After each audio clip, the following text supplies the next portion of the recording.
and Alex from Out Books, and we're going to review The Bone Clocks by David Mitchell. Pretty epic read.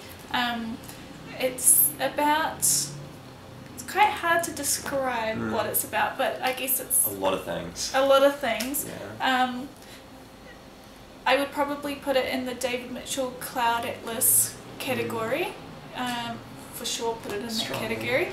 And it starts off in the 1980s with a young girl named Holly who is running away from home. The start of it's quite funny and quite straightforward, and actually reminds me of How to Build a Girl by Caitlin Moran. Definitely.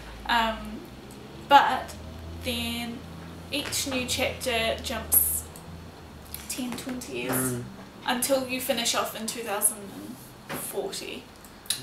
In this amazing world that David Mitchell has created that is terrifying.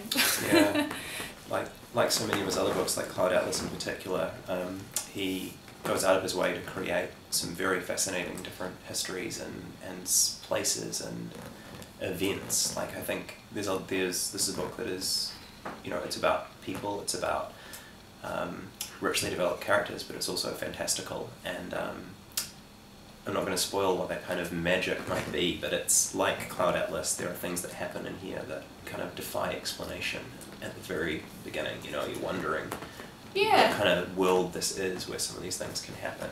And he doesn't try and explain it, it just happens, which is really nice, I think.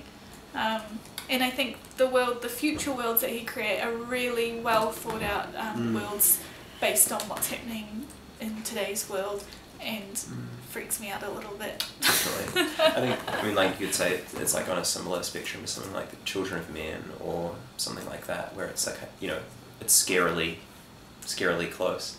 Another one I also thought of that it reminded me of was The Incarnations, in the sense of the idea of following these lives and the lives of these characters continuing and going on, the kind of strange different eras that these characters find themselves in. Yeah, definitely.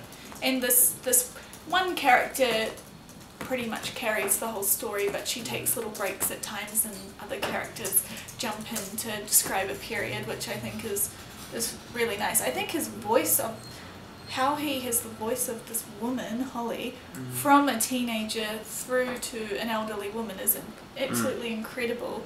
He can just jump into any age, race or sex and just speak their voice so well. He's so talented.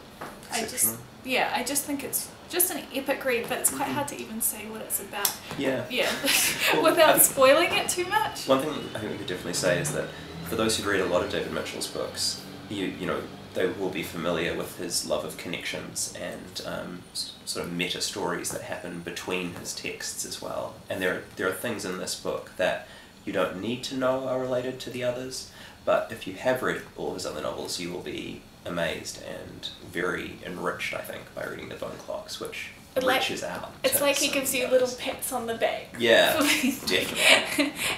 Thanks for reading my other stories. You're rewarded in this one sentence, which references a character from one of those other books. So yeah, I highly recommend it. So I think it's a good epic 600-page summer read to get you through. Like, David Mitchell is easily compared to Murakami or Adam Johnson for those epic reads, and I would definitely think that you should read it. A wonderful place to start with David Mitchell, and also a great place to go if you've enjoyed the others too. Yes, and I think maybe one of the best covers of the year.